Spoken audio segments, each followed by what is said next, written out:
class that was Obligated right. to. Yeah. I have zero clue anything about Icon. It's hilarious. I keep learning all these like new things. It's really fun. Yeah, bro, you're not part of the fam. Dude. I got a shirt now. He's though, like, I am now. Yeah, I'm totally. Where's my graduate's I'm badge? kidding. You're a default. Yeah, default Icon. Yeah. Fam. By association. FGN. That was the coolest part about Icon was just like being The community yeah. was so huge for me, man. Like getting to, like, I mean, I think I was like mentioning this to someone I was mentoring the other day, but like a big part about why Icon was so important for me is like the inspiration is like priceless. And even for me now, like the most important thing is like having that drive and inspiration and like being surrounded by like-minded people that just like push you and like teach you shit is like all have the same literally goal. Yeah, it's like you can't really find that anywhere else. Yeah. Also that like competitive vibe, you know, with you and your friends. Yeah, like, that's my friends were definitely always a factor, pushing me when I was making stuff. Yeah. Oh shit, we're live. Yeah, we're totally Look live. at that. Do your Some intro. good camera work there. What's up, you guys? How you guys doing? Hi, guys. Feeling good? Yo. Cool. People at home. We have our coffee, caffeine, everything ready to go. Cool. So my name's Parker. This is Danny. We're Xlntsound. We make samples, presets, and we do tutorials online. We do like a lot of remakes weekly.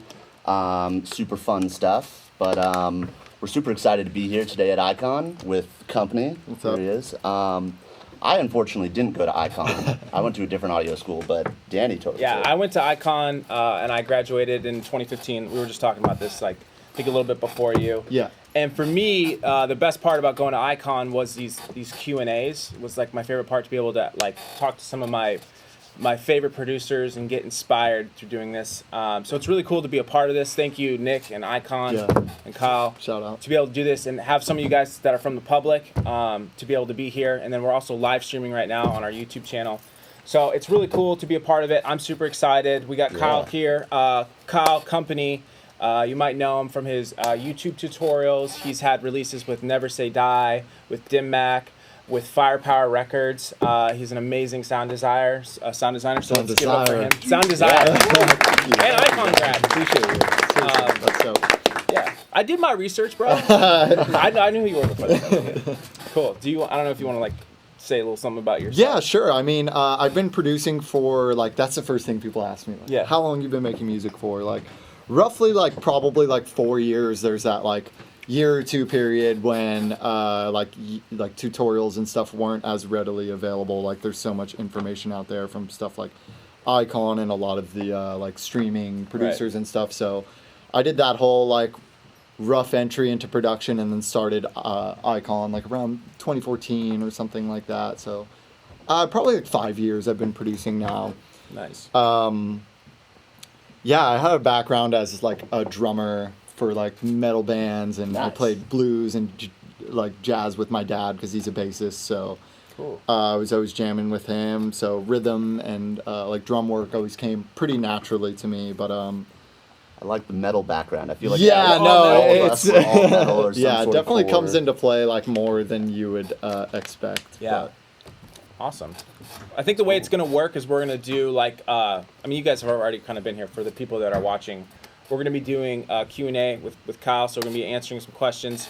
You're going to be going through some techniques. And projects, like whatever. I mean, like I'm really open to go over whatever. I'm open to doing stuff from scratch. I'm open to like checking project files out. Like, I have a lot of cool techniques that I think will really inspire. Do you want to start something from scratch so we can kind of like a sound or a drop, like a. I mean, it's really up to you. I mean, all of our stuff. Yeah, we like Serum. I think all of our watchers like Serum. Yeah, cool. So we can start there and then kind of. Yeah, we have people in the chat too that are going to be asking some questions, so we might ask them. I'm sure you guys have your questions, and we're just going to hang out. Let's see. Should probably put a Serum in there. Like your process of like for me like.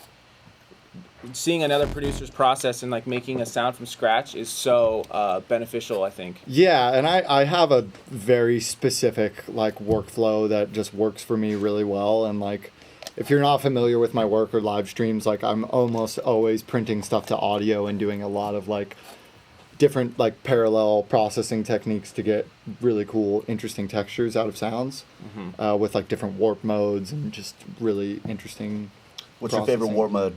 Textures and complex. Yeah, texture's really cool, and I've seen a lot of people get really hollow, like interesting sounds out of it. But I'm almost always just messing with like the complex or complex pro and like moving the formants around, especially with vocals and stuff, layering like octave down vocals and stuff like that.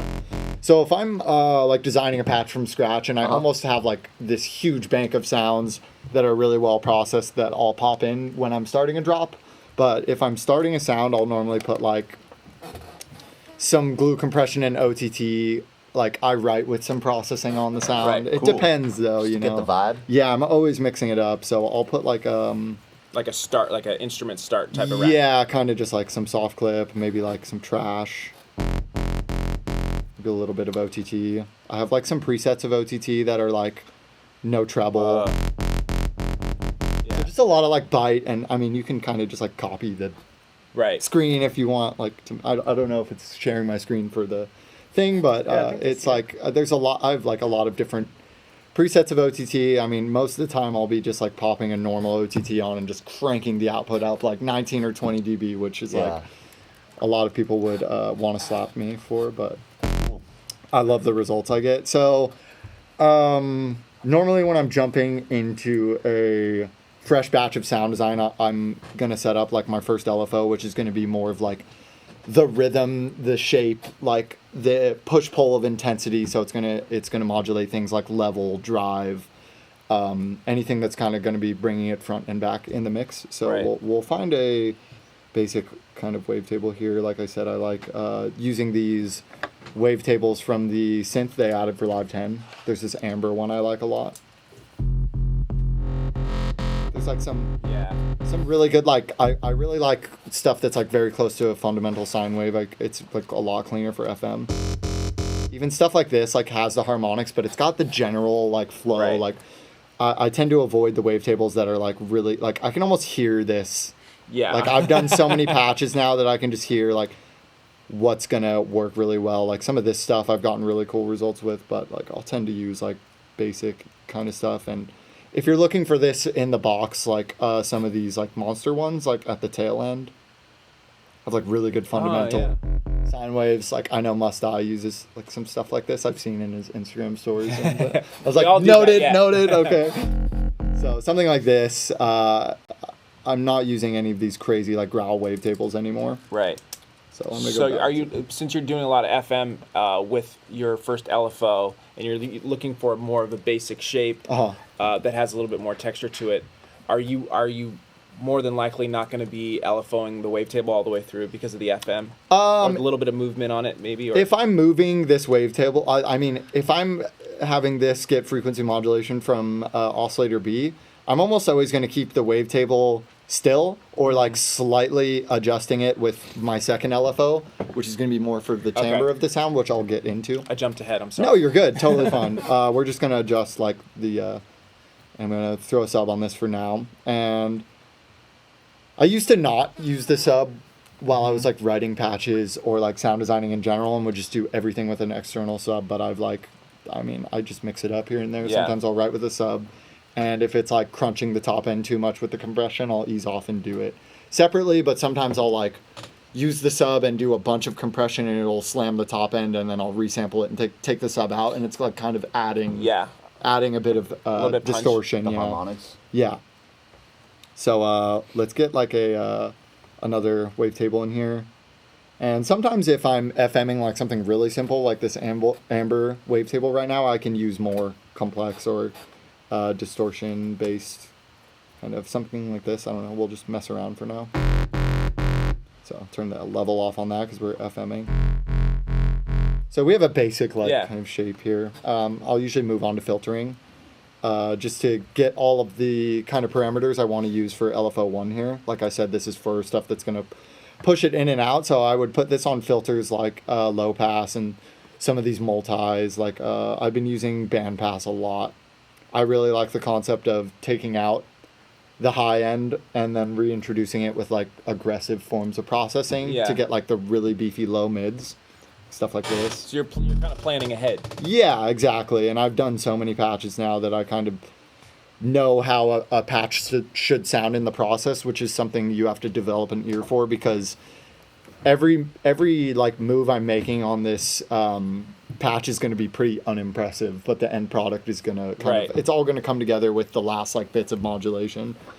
So it's kind of hard to get like an ear for that, you know. Do you like find it hard to experiment if you know kind of where you're supposed to be? Yeah, I mean, I kind of lay out a rough like template of the sound, and then I can go back, and that's when I start to throw things on coarse pitch and mess with the master tuning and throw crazy filters on.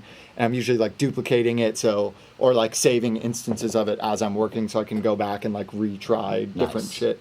And like I don't lose the fundamental sound. So this is going a little too high. I just want that like. And you can see right away when I add like some multiband, and I usually just like tame the peaks a little bit.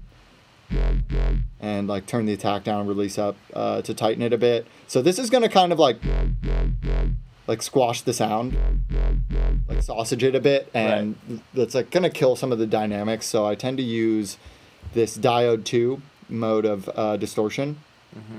So you're able to gain stage with this. So when the drive's at 0, the gain is like all the way down. So I can actually like reshape the sound by modulating this. And it's also like my favorite cleanest form of distortion. I find it's the less like papery one, which you can also go in and like use the pre and post filters to decide which spectrum or like which part of the frequency spectrum you want to target with the distortion. But I just like this one in particular. Super cool tip. Yeah, it's cool. It's like gain staging OTT. like that. So you're like sausaging it and then re-adding like this dynamic. Yeah. So it's like kind of important, awesome. even though I'm going to end up like flattening the sound entirely. It just helps in the process. Well, bringing that top end out of like a lot of like simpler waveforms like sine waves is a difficult process, I think, for some people. And that's a cool trick for that. Yeah, definitely.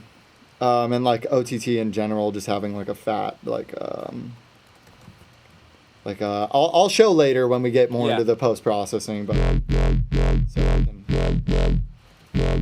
I'll make small adjustments. I'm gonna turn the random down on these, just so I get the same like start on the FM every time, because sometimes if you have the random all the way up, you'll get it. So now I'm gonna introduce this second LFO, and I usually just turn on trigger on both of these, and I have this one moving like half the speed of LFO1, and I'll just keep like a really basic kind of movement on it for now, something that's just gonna go like up like this, and we'll have this one more to like mess the sound up. Cool. Shit that's gonna make it interesting.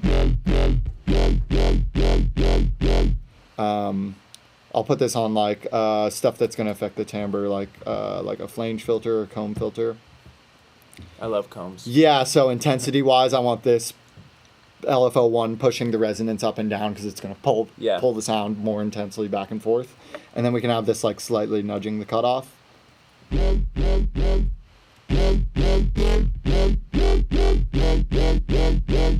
And then adjust the mix accordingly. We can also like apply this on like sync. Like I use sync a lot in FM for like the oscillator B.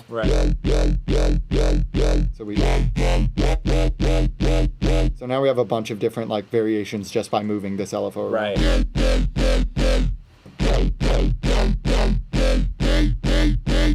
Try like different octaves.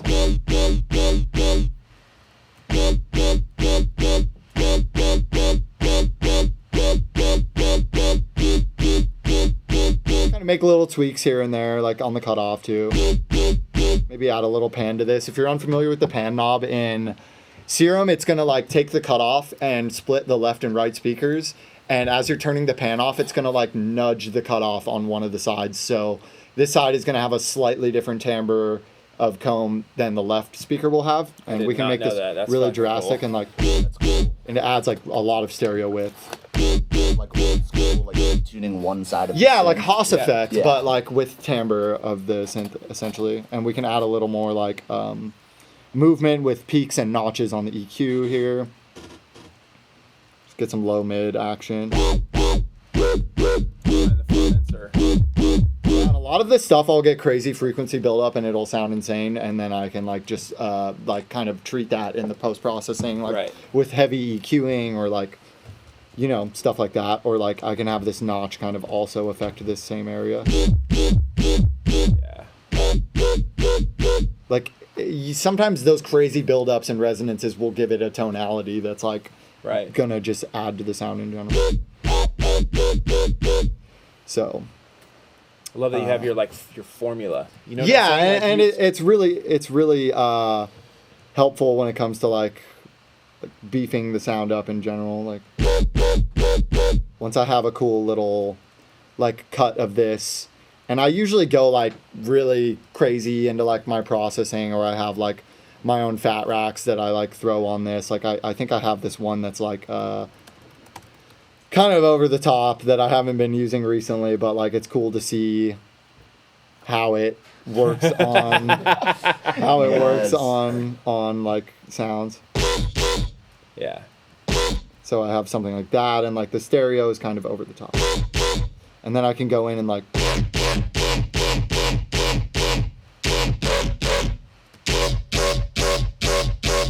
and once I have it like generally where I want it, I'll like print out. I'll make my little cuts of audio. So say I want like this little downbeat growl here. I have that, and I want something like short and high right here. I can like go in, and normally I'll like group all this stuff up. And so Save it. Are you usually sound designing separately? Like are you saying, hey, I'm sound designing today? I'll start like a session with sound design. So even if I'm like, I mean, like I'm never really in the writing process and like stop to like make a new sound. I'm either like pulling one I've made before, right, or I start the session with a really big batch and I just go back and am tweaking. Like you can see when I made the Freefall remix, there's like 4 different variations of this chug of the lead. I'm just going back and tweaking and messing with it further. So I want to make something like boom. Sick.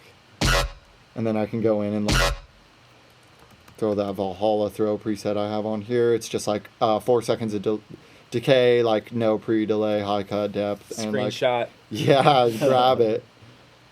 I tend to like tweak it accordingly, but I'll usually like throw this from. Yeah, that's. I use that a lot in my workflow, and then I could like duplicate this over and make like one of my signature legato basses, and basically I can just go in and like extendo all these LFOs. Have this come in a little quicker, do some slight movement like this. This could even keep riding on the second LFO and like it'll change the timbre as it's going. Or I could like turn the LFO on to have it like stop or like go really high. And like even go into the matrix and have a third LFO like slowly start to introduce vibrato into the sound. So we're gonna have this third LFO go on the global master tuning. We'll have it move it like 2 semitones or so. Like Ascent, is this Ascent? This is like a semitone. Yeah. But you can actually use this output knob here and automate it as like a dry wet for the vibrato. Yeah, I've been playing a lot with those output knobs and putting macros on those. It's cool, like, yeah, like cool. yeah, to turn on and off the automation or right. how much you want. So we're gonna have some. Sick. And we can like put this on like triplets or like something crazy.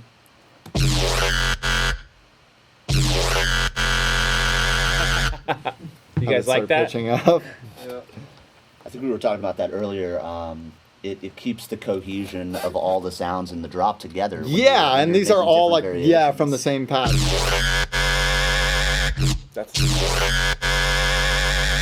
We get a lot of tracks like for Feedback Fridays and stuff, and their drops are very different sounds, and they have a hard time mixing it sometimes. Yeah, and I love incorporating different sounds. Like I was showing earlier before we started, like I've sample packs of all these weird like cuts I've made in Buff Eater.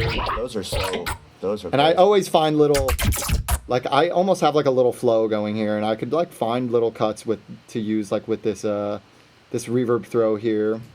These are so wet. Yeah, they're really interesting. So we have like this as like a flow.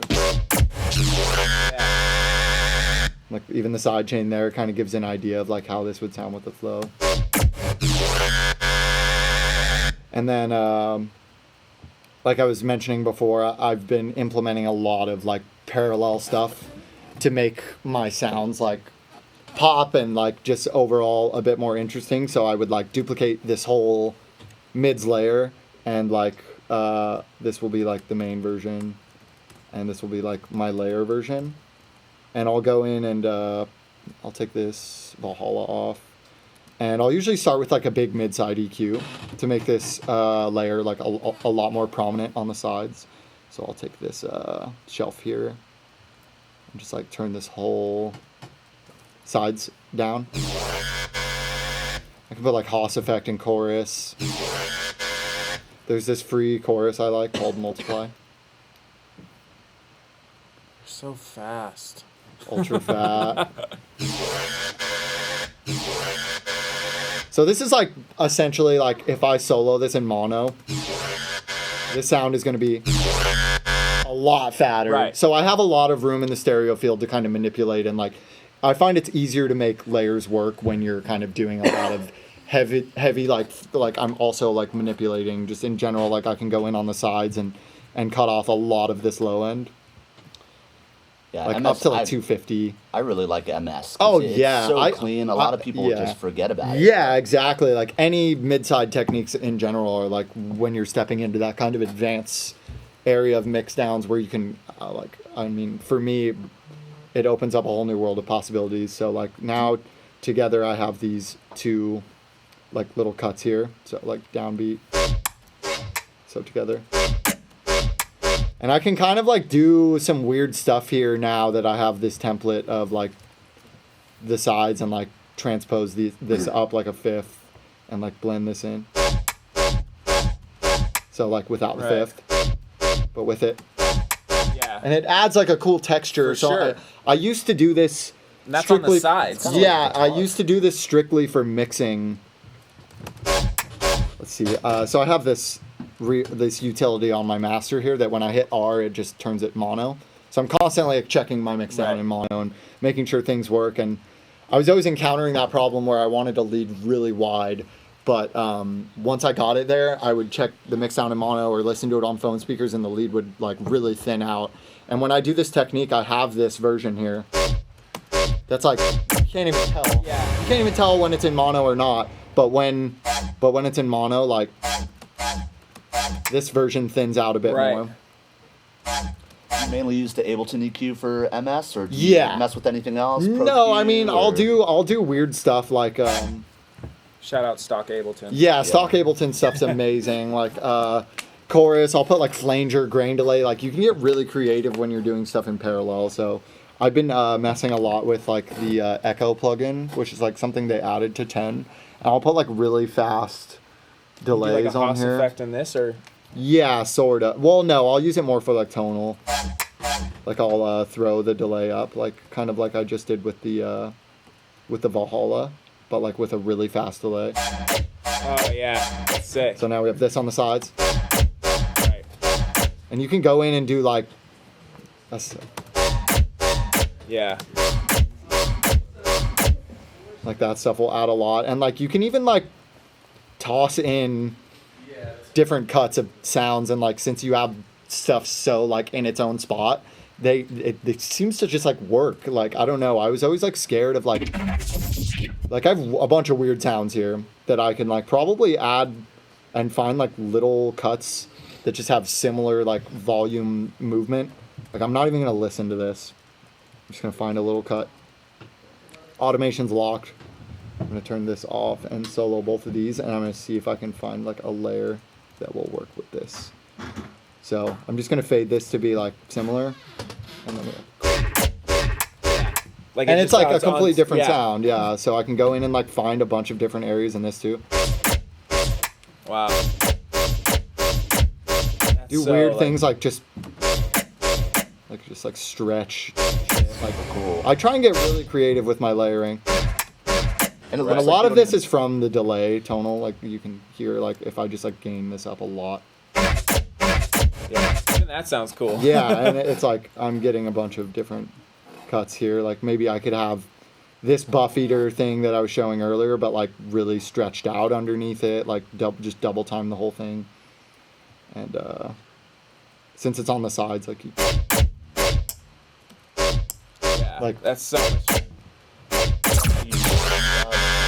transient, you know, when you're looking for a fill or something. Yeah. You don't even look for the big parts. You're looking for those really cool, interesting. Yeah, and it helps when I have the fundamental sound that I started the sound design session with. That's kind of like the base, like this is the meat, and then I have all this room to just make it more interesting on the sides and stuff. And like, I've been getting like 4 or 5 layers deep in certain tracks. Like I can open up something me and Ivory were just working on and like kind of show how I implement. Do you guys want to see some of that? Absolutely. That's awesome. I think too for the people that are watching on the live stream, what you just pulled in there, those you call them clump aliens. Those or like your those are all sounds that you have made prior. Like just stuff just in a crazy sound design session, and I have like a template with like the most ridiculous amount of automation and compression. It's almost just like I'm making all of these sounds out of like Foley and doors slamming and billiards hitting and like just experimenting. Yeah, you can even like I was showing a growl earlier that I had made for this project, which I can go into because we're opening that actual project, and like there was a point where there was nothing there but like the tail of the audio, like there was just white noise, and there was so much compression in OTT that the filtering and everything like made a growl out of it. I believe it's like right up here. This about guy. The vocal thing? Yeah. Yeah, I think so. This little guy. So this was just like a terror tom, and I like reversed it, so it's just like the tail and like it's like it doesn't make sense. There's no audio there. But I originally had this this vocal sample here and got this like really aggressive growl with like crazy pitch bending here, which I used in this like fill in the build up here, layered with another like weird alien bass, which is like really textural, and there's just so much like low mids clashing and weird shit that is like. So here's like, I'll try and like, this is a mess because I'm just like, we just were Skyping for like 12 hours and back and forthing basses and like crazy shit. So that's how you guys will produce together, is you'll Skype or? Not normally. It was the first time I'd ever done something like that. We set up a shared Dropbox, and like I man the session because he's in FL Studio and I'm in Ableton, and he just kept sending like lead drop ideas, and I was just layering his stuff. Like this is his like vocoded bass here, and I'm gonna just like slowly go through some of the layers in this. Nice. So cool. This is like the main sound I use because I like this downbeat, so I made like a kind of flow with it, like. And then I have this little like thing tucked in here that I was just showing with like some more like EQing to just treat up like all the crazy mids that are added, and just a soft clip at the end to beef up loudness. So, and then I have this version from the patch I made from the big sound design session. So now all together we have this. And then I have this low mid one. So I think that's all of the layers, and then there's like little bits like tucked around. Nice. For fills and stuff, like another batch of stuff he sent me, and just a lot of different variations. So overall the drop sounded like this.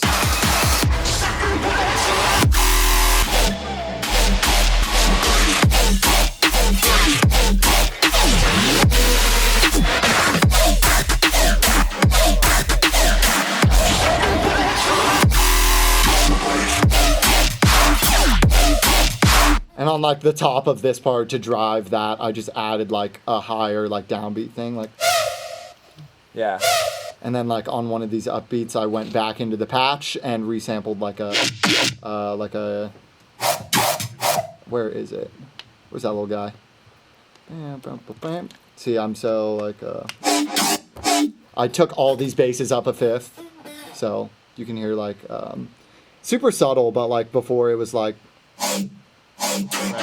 And now it's like, and it like surprisingly, so back to 0. I'm gonna like undo it, and then, oh, where am I?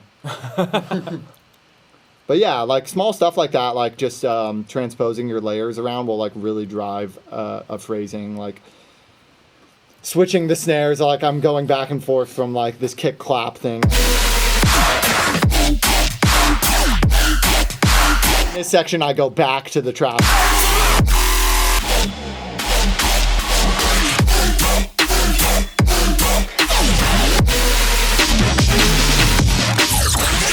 There's like a lot of these alien basses and like weird basses he sent me like riddled around, but you can see how much like the layering comes in, especially to when I get to that part where I'm working on the second half of the drop and I'm like, okay, what can I do to drive this to make it more interesting, but still really cohesive? And I have this cool template of like, oh, I'll just throw different variations of the sounds in and like turn stuff up and like up. You're letting the song like write itself. Yeah, with all the it's really like, I don't know, it's just works really well for me, and I think this is like one of the main things that helped me develop this sound. Like, and it's gotten to the point where people are sending me videos now of my unreleased, like, is this you? It sounds like you, and most of the time it is, and like, which is really cool. Like, I don't know how I really got to that point. I think it was when I started working for Somatics and was just making a ridiculous amount of presets. I just found like my niche in sound design and resampling. That's kind of like. That's cool. We get a lot of questions on like how to get your own signature sound. It can be the smallest thing, like one preset in one audio effect that just like warps something a weird way. Yeah. If you implement it to where like that's the spotlight and like this is my thing and like I'm gonna use this on a couple tracks and like for Wooly it was like that one growl he always used and then like he uses this preset in chorus called Yo Man and it like just like ended up like kind of giving him a sound where like he'll send me stuff and I'll be like, yeah, this sounds like you. Like it's just, and I'll send him stuff and be like, yep, sounds like a Kompany track. It's like it's not like I want to get I don't want to be in this rut of where I'm making the same track over and over again. I'm able to apply this sound to bass house, mid tempo, whatever I want to make, which is it's like I think that's important too. It's super important. Yeah, you can't have just one patch you're rinsing over and over again. But I've used this this track I did, which is like one of, it's like the most anticipated release I've ever made. Like it's gotten the most like DJ support and all that. It's like, it's just like, it's still known as Stompy ID, but like I tuck this lead in every single track I do, like as a layer, or I go in and make a long bass out of it and like, and use this, but like this, like I've driven this sound home, like.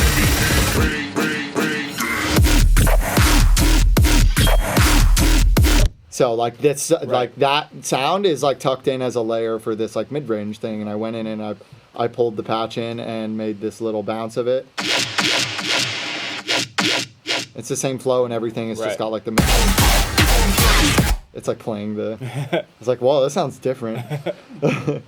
But it's like very minimal. You wouldn't like every layer that I solo sounds like ass by itself, but all the like you can hear when I turn this off like on this upbeat.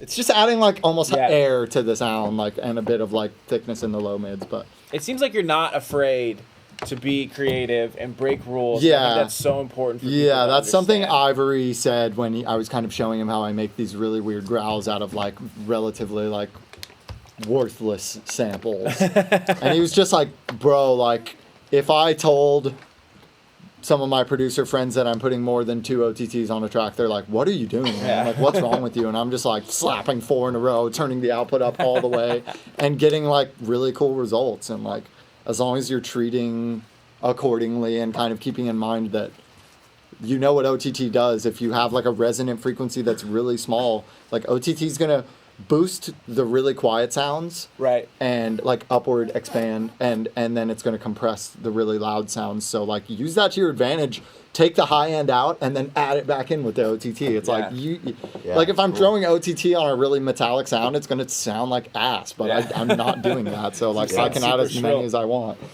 That's like awesome. I can make a sound out of like a sine wave or like some Foley right now and like show like how I can kind of use that technique. Because earlier we were talking about that creative thing you were doing on Twitter. You said you were like posting some stuff. You wanna tell everybody about down. that? Yeah, so I posted this tweet that was like, send me the most ridiculous cut of audio that you can, and I'll make a growl out of it. And like, I picked my 3 favorite bits of audio, and I just found like the ones I found were the funniest or whatever, and like, ended up making some really cool growls. I don't know. I think I have the project just file. audio to like using. Yeah, only audio. Yeah, I think I just named it memes.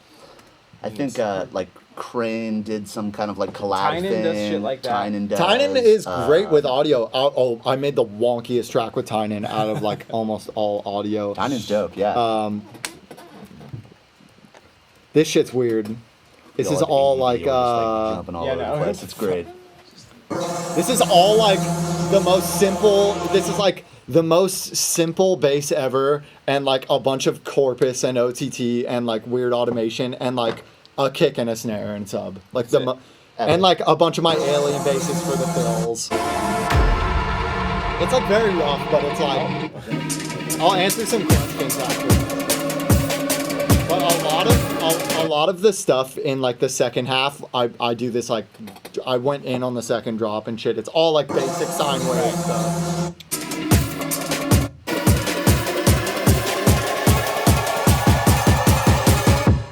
Where do you come from?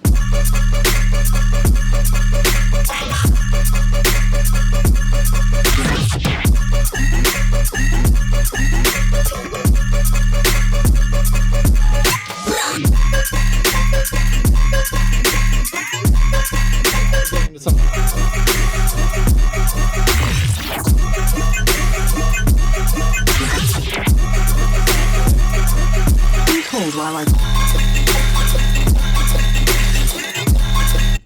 For like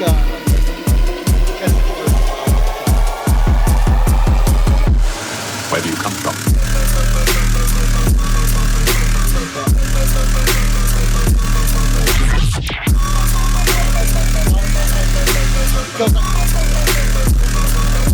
hold while I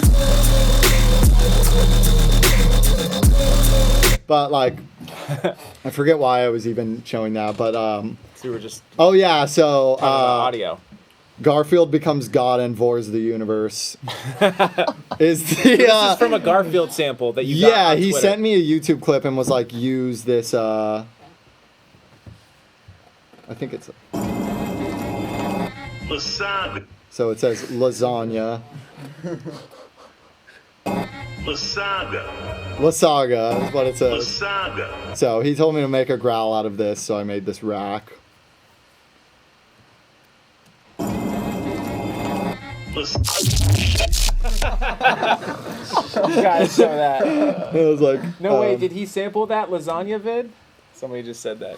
Yeah, I did, That's and I going on. bounced the growl out, and he was like, please send that to me. It's like get another creative with cut I got anything. out of like just resampling the sine wave.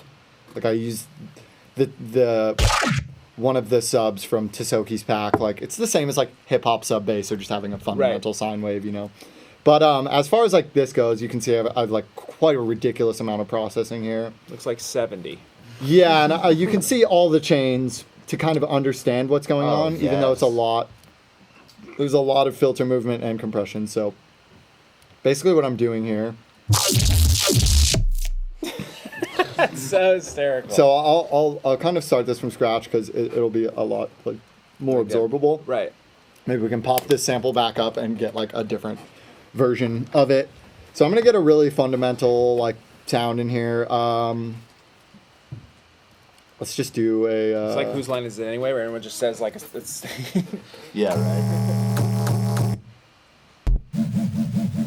like some of my leads. This is perfect. Just a basic sine wave, and we can make sure this isn't warped. Whoa! I was like, that was quick. That was like no processing on there. Do you ever do that when you have a reference track and you like make a switch on your track and you go to play and hear how it sounds and like plays the reference track and you get like super excited for I a just second? had that happen today. And then you're like, and then the depression hits. So I usually start with like some soft clipping or something that's gonna add like harmonics. So I have a lot more to like filter and work with. So I'll do a big soft clip and like some trash or overdrive. If you don't have trash though, it's like the best plugin ever.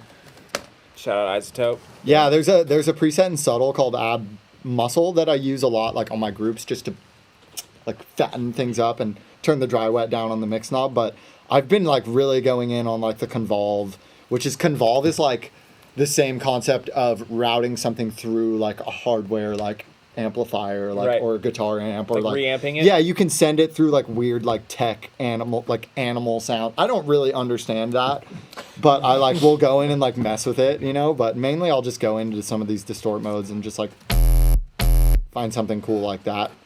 So let's do some filtering right off the rip. And like I said, I do a lot of like pulling out of the high end. So I'll usually start with like some aggressive band passing in the low mid area. You can like drive these filters as well if you turn to OSR. So let's do a little, we're just going to use like this first like quarter, like half note area here. And let's open up automation. And every time I do a little bit of automation like this, actually I just want to do the quarter note, sorry. Sometimes I get a little turned around where I'm at, like timing wise in my Right. project when I haven't like laid my drums out or anything yet. So every time I do a tiny bit of automation, I will drop down the lane. Yeah, I saw that. Kind of retrace your steps. Variation for later. Right. And we'll do some like some saturation just to re-beef it back up, and we're gonna add an OTT to get the high end back. So I have a couple different presets of OTT here, but I mainly will just use like 2 of these and just slam the output. So we're getting a lot of high end still, probably from trash, so we can like tune this down a bit. I'm also gonna thing that OTT does. Oh yeah, and it's gonna Zipper. you're gonna have to flatten it to audio and trim all the added artifacts and stuff. Let's add a resonance, high pass peak here. You can also get some cool movement out of this. This will work with the resonance of the bandpass, so Right. these might like overlap a little. Getting 2 punches on- And we already have like a growly kind of Yeah. sound. And then it's kind of just like rinse and repeat with this process, but get creative, add things like chorus, phaser. You can do anything, have a serum effect somewhere in there, moving a reverb filter Right. slightly. Like I never like I try and like try something different every time. So We like explaining that in our videos too with people when they're using serum, that like the effects like a flanger or a phaser or even like a reverb, you can use those all as filtering. Like you Yeah, can filter yeah. all of those. yeah, and I'll show how I use overdrive as well to Yeah, do that's something similar like that. We'll find like a Skrillexy Yeah. region with the phaser. Add another OTT. Actually, let's just soft clip this one more time. And normally I'll like bounce it out and work with each step in audio. Oh, okay. Let's add an EQ with a notch so we can kind of add more movement, but also use the movement to like sweep through the areas we don't like. So it's adding movement and like an exciting like vibe to the sound, but it's also like More in a sense of like a subtractive of we're gonna remove. the yeah, shit but that sucks. subtractive, but also like tight. Tight. And then we're gonna take out that high end again, and just another band pass, kind of like the similar Right. band passes before, but maybe like a little lower.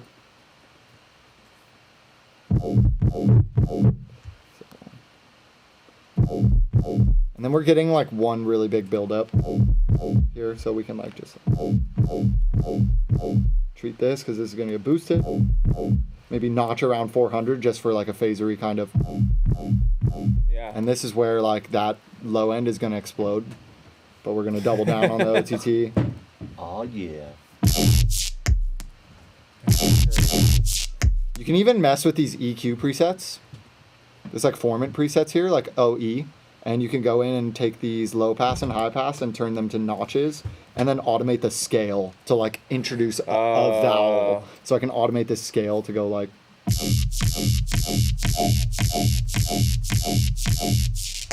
Let Damn. me put this before the OTTs. That's super cool. Gives it like a Yeah. cool like hollow feel. Add some chorus. This is from an 808 too, right? This is just a sine wave, yeah. So, let's try and pop Old Lasagna, Old Faithful, over here. And we just want the, let's group this whole rack up so it just turns on for Lasagna.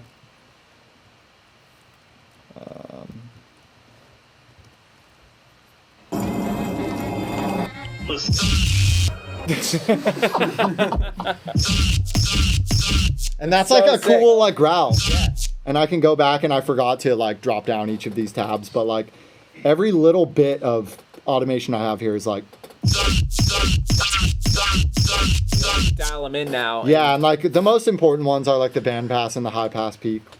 So like I'm gonna add this high pass peak here, and I'm gonna open it up to questions right now because I haven't taken any yet, and it's a Q&A, and I've just been like so been nerding out. But You these guys have any questions? Anybody?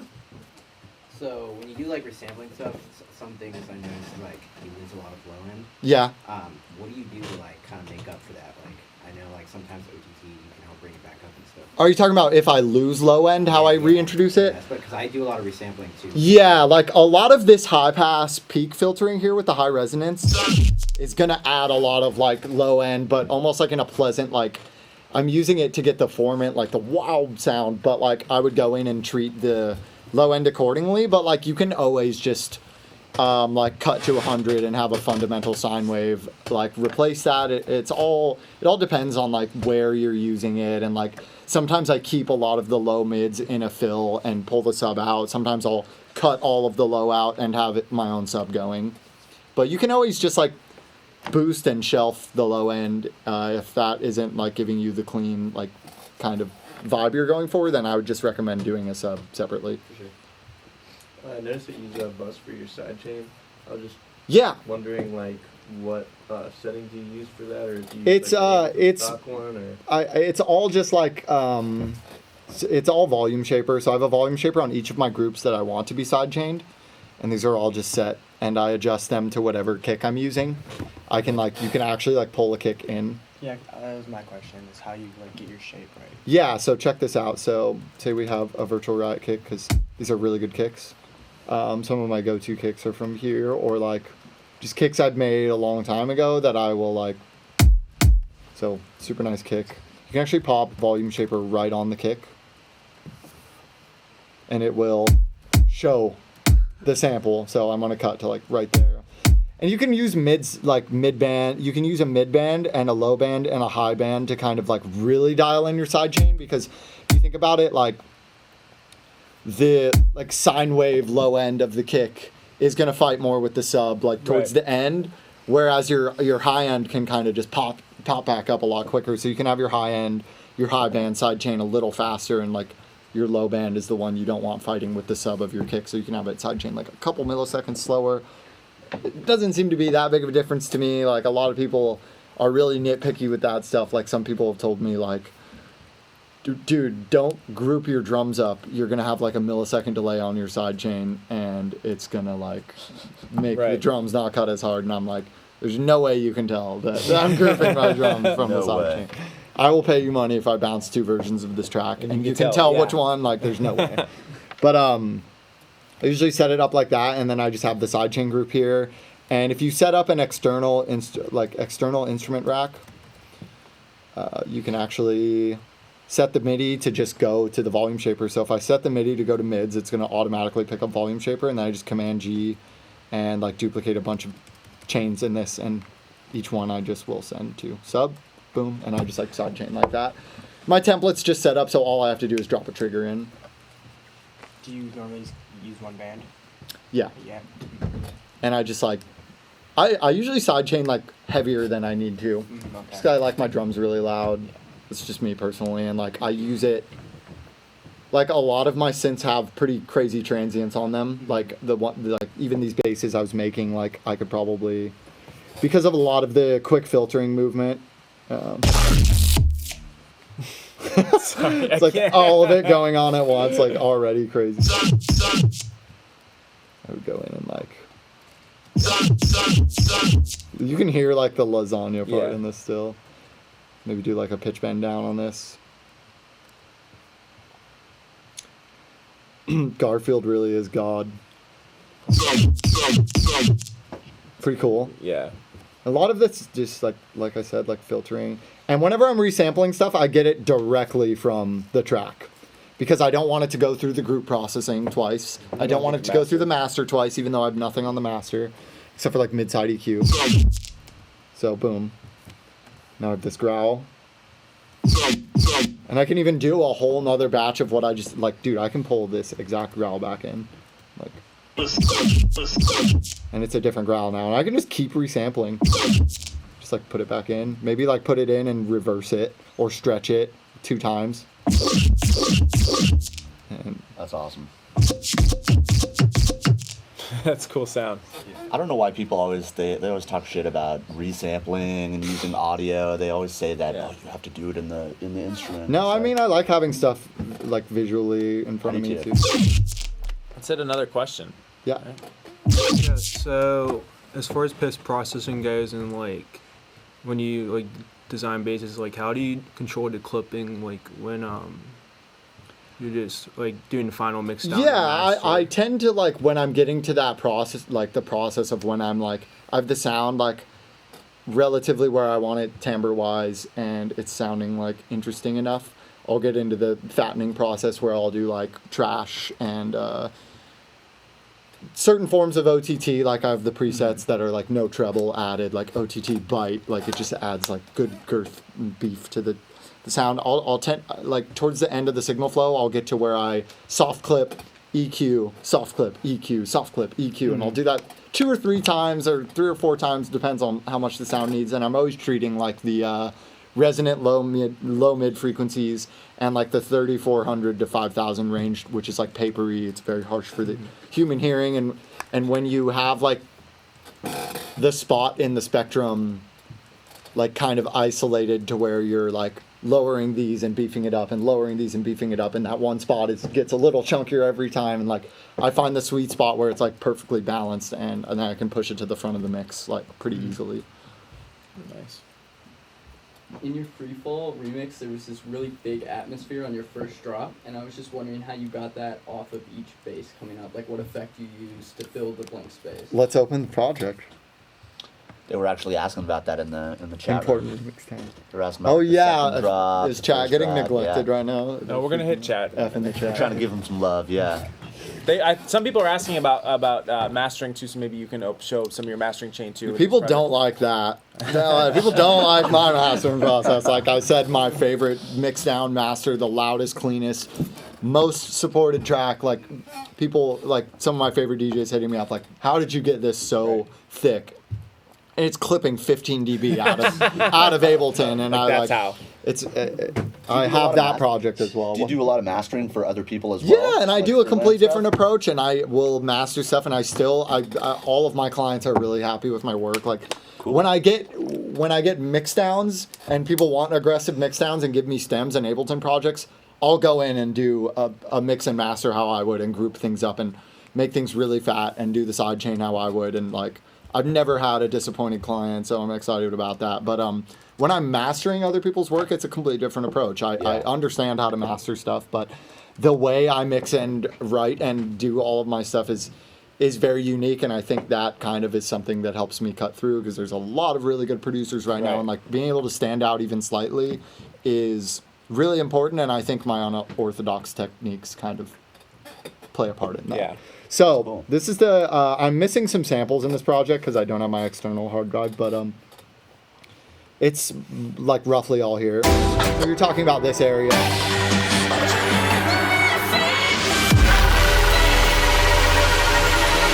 have a bunch going on here. I have this like vocal. I have the I have like some. This is like a big brass thing from Virtual Riot that I just went in on like processing, like so without the processing it's like so I have like some really like angry like war horn kind of thing. I have some ambience from sample packs. Like I'm constantly looking for stuff like this on Splice Sounds. I'm never afraid to touch on like samples. I have a big reverb hit of the vocal here with like auto pan rate.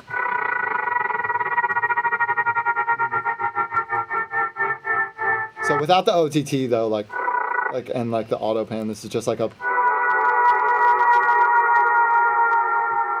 I'm pitching it down. I like how you did that with autopan. Yeah, I love that. I love that technique. Have you ever tried it with that? With the rate? Arpeggiator? Yeah. No, I haven't. It's really cool. I think I have this build back up.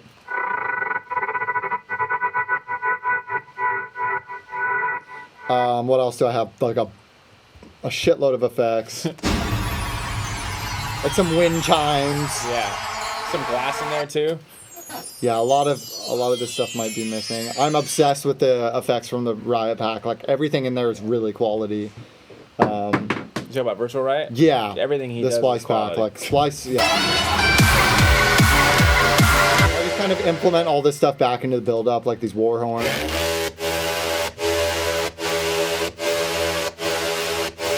A second.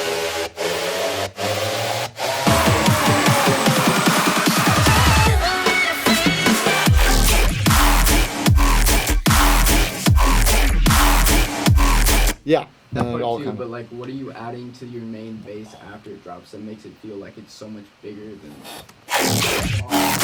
I have like some general treatment on the group here, like this big. I'm just compressing it like really hard and then adding it all back.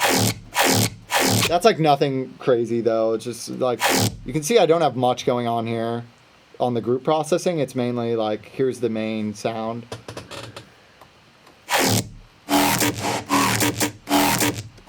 So I have the, like I was saying, treating this 3300, soft clip, some chorus, more soft clip, more treatment, a little boost on the low mid, like the mids in the sides, more soft clip. It's like really simple, honestly, but this is also like from one of these variations. So I'll pull the patch in so we can kind of check it out. And if it's okay too, after one of the chats are asking if you can go through the second part of the. Yeah, that's like what I was talking about earlier. It's very fundamental sine wave stuff. So.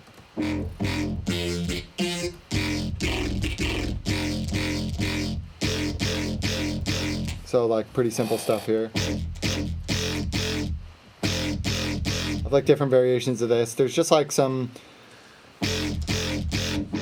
It's like a lot of this rack here is like it's like a big OTT, another different preset, like tube, just like random forms of beefing and adding top end, because like I said before, I like the concept of having like relatively no high end and then kind of implementing it myself.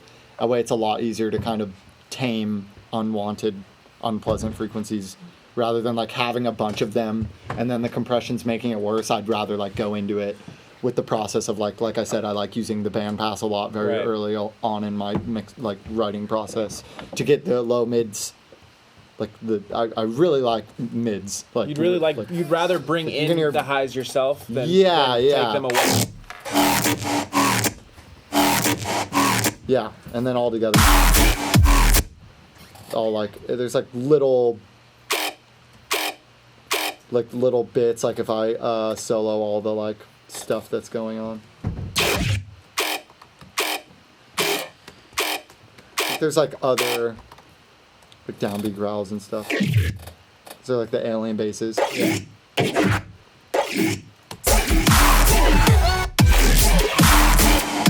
Guys.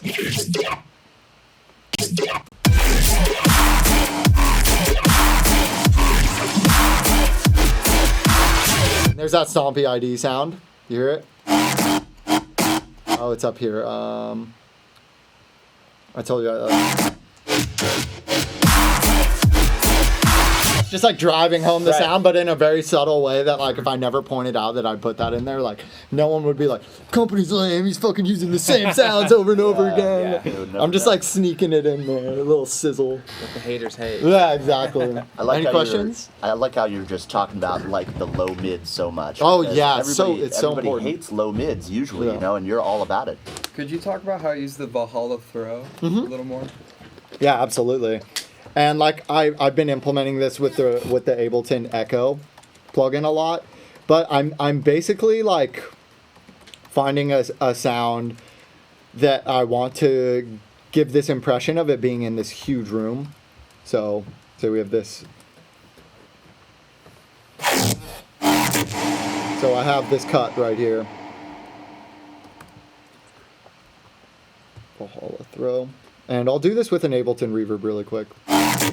So even this I should have like trimmed up a little more, like these little like pops and tails, but like I don't get like super like I'm not one of those people that freaks out about them. Yeah, I don't get super OCD about mixdowns like I used to. So let's use this long tail reverb preset that's in Ableton. Basically what I'm doing is I want this sound really present and up front in the mix, but I want this impression of it being in a huge room. And to do that, I can kind of just have the reverb introduce right when the sound is done. So I'll do something like this, or like right as the sound is finishing, and give this like a 4-second delay. I usually don't have like pre-delay or anything. So without the reverb on, it's just.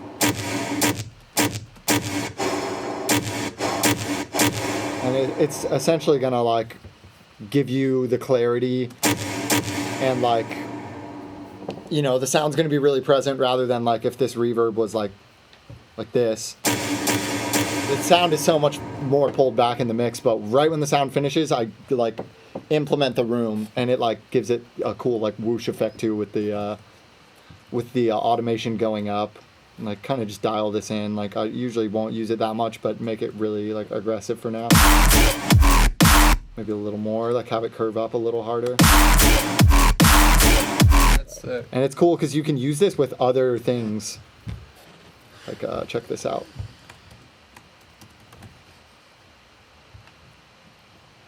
We'll have the feedback like crazy high on this and like stagnant, like static, like this. It just sounds like gives it a really weird sound. But if you're actually going to go in and like automate this up, sometimes you can get a really cool like.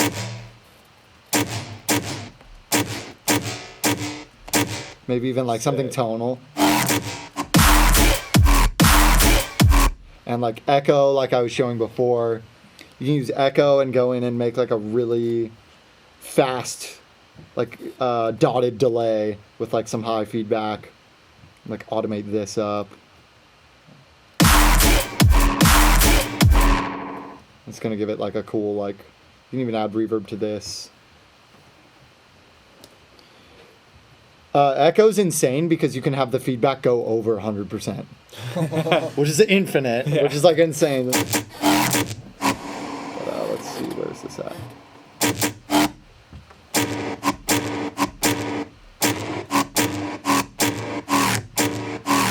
Like weird tonal delay kind of feel. Try different like amounts, you'll get different tones out of it. Wow. You can get like flows from this too, like that. Like some, I've heard Space Laces do this a few times before, like that. I think Cruise Control. Filter this accordingly. And like without it. Oh, like, yeah. It's like just any creative way you can add space. Yeah. Like really, I like that. Yeah. I one of the chat keeps asking how old you are. I'm 26. There you yeah. go. 26 years old. Anybody else have more questions? They also asked how many push-ups you can do in a row. Yeah. I have really bad shoulders. Like I have multi-directional instability in both of my shoulders, and this one comes out of the socket. Damn. So it's like super bad. Yeah. Shit. So 0. So like 0. 3. Let's do it right now. Call the ambulance, and I'll just like push them out. Nice. Let me see if there's any more in here too. Any questions from you guys? Yeah, Just another thing about the sidechain. So that works for like dubstep, house, like things. With Oh yeah, steady it depends. drum beat. Like any drums. But as far as like something with a less steady drum beat, like trap, does that method work? Like yeah, I use the same exact method for trap and stuff like too. a volume shaper, which isn't like a strictly like repetitive pattern. Yeah, I mean you can use volume shaper for like flow, like keep it on quarter notes. Like people use it in future bass to get like rhythm on their chords. I tend to just like use it exactly how I showed, and like sometimes I'll sidechain the snare to the volume shaper as well, like so that the snare is cutting through. It depends on like if it needs to or not.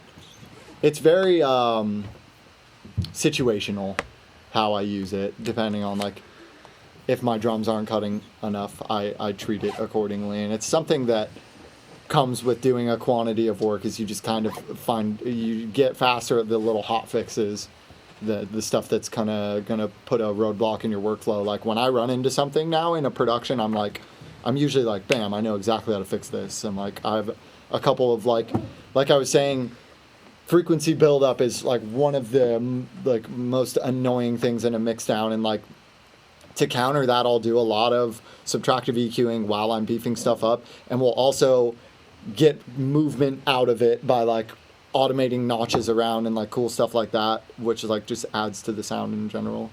So it's all just like how you approach fixing problems that you can get really cool results out of it. Yeah. That's cool. Do you use a lot of visual tools while you mix and master? Yeah, I mean, not as much like on? spectrum analyzers, but I like the EQ spectrum. Yeah. I use that a bunch. But I have a pretty good ear for stuff like that. And I always have a sub pack like on my. You use the sub pack. Yeah, I have it on my chair, so while I'm producing, it's constantly going. That's cool. And I'll feel like the resonant, like comb filter, reverb filter. They have like big bumps in the low mids, and you'll get really sharp resonant low mid frequencies, and those are like you need to treat very early on in the process before you start compressing or anything, because it'll get insanely out of hand and it'll like pull the threshold down just based off of how high those peaks are, and then your other sounds won't get as much love because you won't be able to squeeze as much out of it because the low mids will just be hogging all of the all the attention.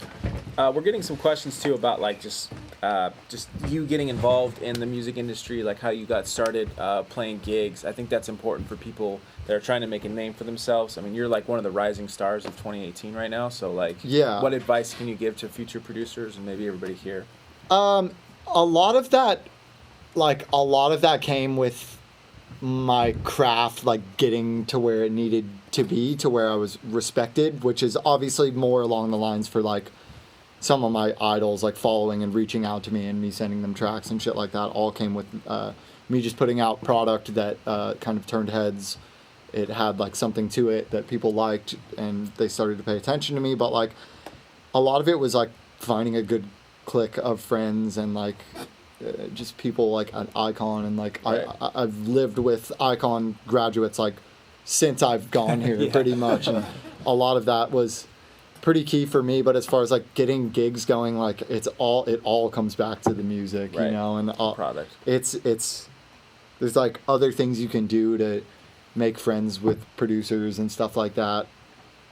It's hard to cut through without the product, you know, but there's so much that goes on behind the scenes, you know, like going to shows and meeting people and just being a general like down to earth, like level-headed cool dude. Like people will be a lot more likely to fuck with you if you're a likable dude, you know. So it's hard to like give advice like that. I know, it's like a generic cut your hair, man, like wear cooler clothes. Like I don't know. I think you answered it. I mean, you said that like you honed your craft. Yeah. And you just put your shit out and people recognize it. People are going to recognize good music. Yeah, and a lot of that was just me being like a super OCD dude. Like whenever I get a video game with a really high skill cap, or like I was super into skateboarding and like drumming, like things with a high skill cap, I get like obsessed with getting as good as possible. Right. Which is something that made producing really, really addicting to me, was that it had a never-ending skill cap, and I was constantly having to push myself to get better, and kept noticing this bit of improvement month by month. I was like, I'm getting better. It kept it interesting to me, and it allowed me to really push myself to the point where I just was able to like, I took 2 years off and literally just caved myself, went to Icon and was like, it was just nothing but production for a year or two before. And even then I was like, I still needed a lot of work, but I was in this, I think I had the right mindset for stuff like that to where I was able to get the most out of all the hours I was putting into it.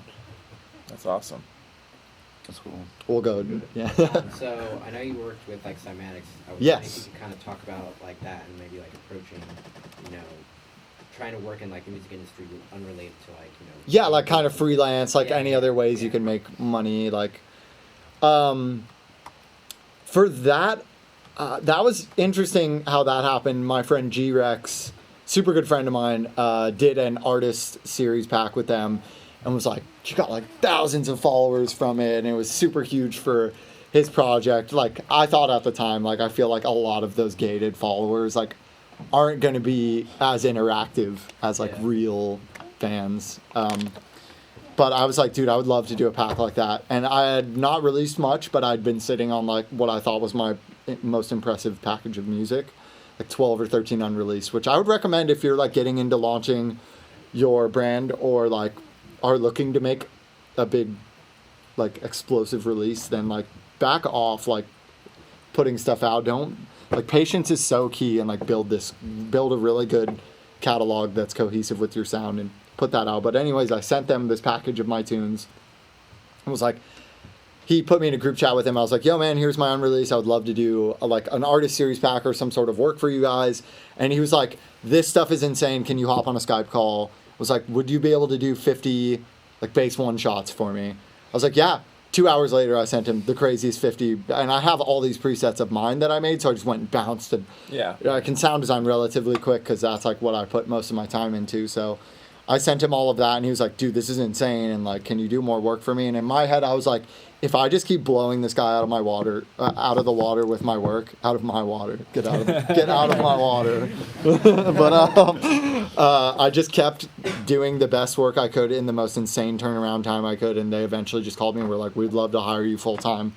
So that's kind of how that started, but it's like the same kind of ethic I was applying to production I've applied to any other part of the industry that like ends up paying off really well if you're like really applying that like try hard technique. Like even like I'm super into Fortnite. Like when I play Fortnite, I'm like I'm gonna like get the most kills I can. I'm watching the tutorials like how to win shotgun fights. Like it's like rather than just putting endless hours in and like not improving as much as possible, I'm like going in with the mindset like this is what I need to do to be a better player. I'm putting these hours in, and if I'm applying these like techniques I have in my mind, then I'm gonna get better than I would just like kind of just chilling. That's cool. Yeah. I think you mentioned in one of your live streams that when you were preparing to launch your brand, you came out with an EP. Was that correct? Yeah, my first EP was on Kairos Audio, which is like Dirt Monkey and Jansen's label, and we had like some premieres with EDM.com, who was like super big at the time, and like my first song I ever put out was got like 6,000 or 7,000 plays in a day. We got like a bunch of PR set up and put money into it, and it was like this whole big deal for me. I was wondering like how you approached launching that EP, because I know it's important to like come out with a bang, so to speak. So we had shopped heavily. Did you know someone like behind the scenes? In the, sort of, label, yeah. Or? It was one of those like friend of a friend kind of situations where my unreleased was going around through my group of friends, and like some of them were like relatively well established producers, and this guy was like, hey, I like your tunes a lot, and I think you can go somewhere, and like you have a good foot in this like hybrid trap kind of stuff, which was really popular at the time. We had like dudes like Nightmare coming out of Icon just crushing it, like huge inspiration of mine. And this guy was like, yo, I really like this package. It's really impressive. I'm going to send it to my management. And of course, like, well, not of course, but like his management reached out and was like, we would love to work with you. And like, I also had a couple other people like who had gotten their hands on my tunes that were like, we're interested in representing you. And like a couple labels I really looked up to were like, yo, we like the tunes a lot. And it was like really exciting for me. And we ended up settling with the Kairos and the EDM network launch. And it was a lot of just like friend of a friend kind of stuff like that. But like I said before, it all came back to the product kind of representing me in a way that was like enough that people were like, who's this? Like, I want to work with this kid, you know, rather than like it having to be like shoved into their face. It kind of like when your product is like that, like enough that people are going to want to represent you, like when it falls in their lap, it's going to be a lot easier for them to reach out. And because that kind of stuff has to come to you. You can't be like reaching out to managers like, manage my project, which I'm sure you can. Yeah. Like, I'm sure people send Moshe Leezy and like all these crazy agents and managers, like all this stuff. But like usually that kind of stuff is going to fall in your lap because your product is going to draw it in. Mm-hmm. Awesome. Cool. Any other people here? Or try to do like maybe one more. Do you still do you use Buffeeder a lot, or did you just open it once? I use it like once a month, and I do a huge batch of resampling. I still don't know what that is. I thought that was like... It's like a granular, like, it's something that manipulates audio and just, like, crazy textures and, like, a bunch of different stuff in there, like... It's a granular set. Yeah, you feed audio into it. Gotcha. Cool. Yeah. That's awesome. Yeah, sometimes I'll feed, like, whole tracks into it and just, like, texture them, like, super hard and get, like, really weird, like... You can hear, like, all of the sounds, like, are, like, really, like... Yeah. They all have this similar texture to it. I want to mess with that. Yeah, these are, like, really long, like... And, like, I'll find, like, tiny cuts of it, too. Oh, and I'll usually, like... after Buffeeder, I'll put, like, the same process I was doing with the sine wave, crazy compression and filtering, and, like... It's just, dude, endless possibilities with sound design. And sound design is not just in Serum. And I used to be so strictly into Serum, but when I started messing with Foley and God Garfield samples and like started getting crazier results than I would in Serum. That's so important to say. Yeah, dude, it's so crazy stepping out like the that. Serum kind of diehards, you know? Yeah, it's and okay to not do it. Oh, there are there is an equal amount of Serum haters now, and I'll see so many people like, I don't use Serum, and that's why I don't sound like like everyone else. And I'm like, you think just because people use Serum, they sound like everyone else? And I could use Serum, put one of these Buffeeder sounds in the wavetable, and make a sound no one has ever heard before. But it's like people are stuck in this rut of Serum that's like kind of, I mean, go listen to a lot of the dubstep, even on the new and hot charts, and it's a lot of just like papery, high-end, like there's not a lot of flow, like a lot of that stuff, like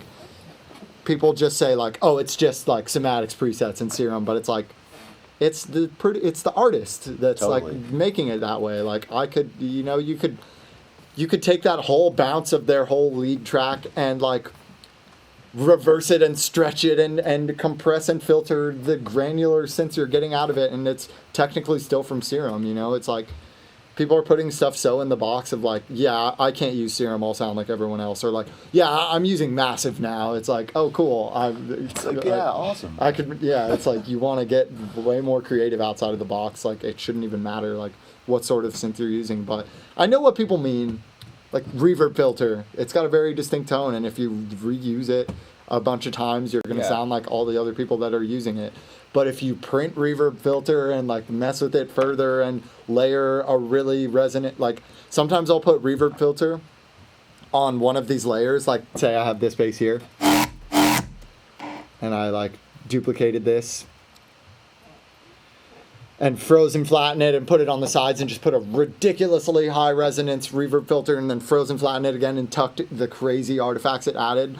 I bet I would get a really cool like layer. I mean, I can do it super quick probably. I like the kind of recycling kind of aspect of EDM. A lot of people, you know, they always say that it's in a bubble or something. But when you get really creative, like what you're saying, you know, just it's crazy. It's relatively new kind of workflow for me, but I've gotten nothing but really good results with it. It's making sound design really fun for me. Like, I never was big on working in audio. I never really could make those crazy, textury, like, interesting growls. Like, I was always just using, like, Serum growls and never could get them as thick and fat as I wanted to. But once I started, like, getting over the top with my, like, saturation and compression and filtering and stuff, I was, so let's do this, I'm just going to put Haas effect to make it wide. And I'll go in and cut the mids down a little bit. Then we'll put some... And we can maybe just like solo the sides. Just take all the mids down. This could be absolutely insane. Brace your eardrums. The reverb filter is coming. Such an evil filter, man. The reverb filter? Yeah, Combs is... I honestly like Combs a bit more, so... So I'm going to do a small little movement on the cutoff filter that's going to match the movement of this, so it's going... So I'm going to have it, like, do the same kind of... Let's just crank it. And then adjust the cutoff accordingly. I'm just going to turn this down for now, because it's probably going to...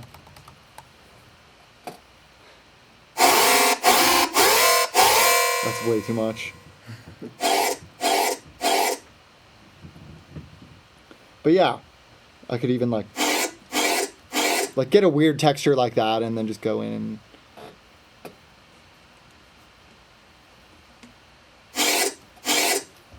and we can like, so this by itself, now with the,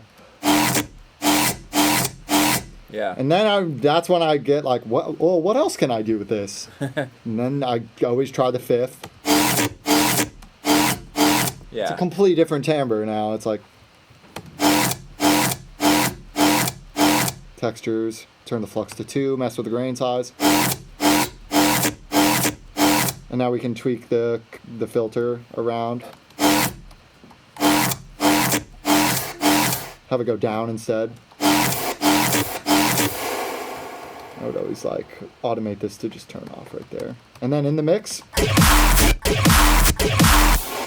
we have this go like ridiculously high, like up 2 octaves. Sometimes like you never know like what you can get out of.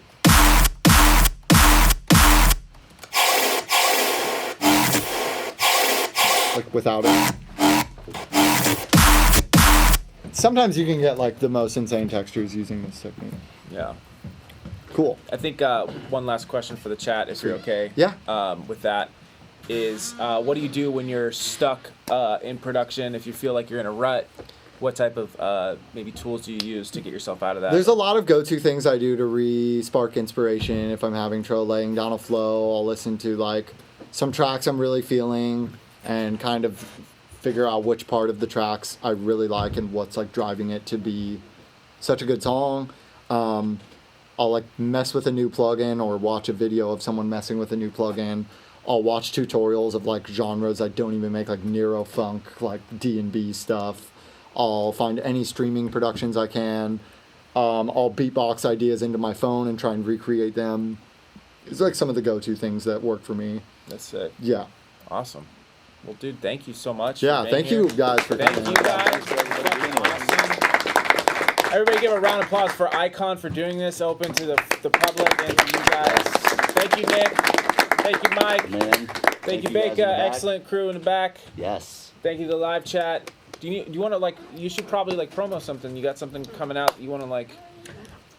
My next release, I'm super close to announcing, but all I can say it's like 4 of the most insane tracks I've ever made. I've been sitting on them for almost about 6 months now, and they've been just getting insane reactions and like so much support. So it's going to be the biggest release I've ever done, hands down. Awesome. There you have it. We're super excited to hear it. Yeah. Oh yeah. Can I say that? Yeah. I'm Never working Say with Die. Never Say Die now. Yeah, I'll let you say it. Yeah, we're doing got some really cool plans with them. I really look up to everyone on that team, and they think my sound is a good fit for them, and I think it's working out really well, and I'm very excited to move forward and announce what's going on. Awesome, dude. Cool. We're stoked to hear about it. So thank Sweet. you so much. Yeah, thank you guys again. How do we end this? Do we just end it? What do we just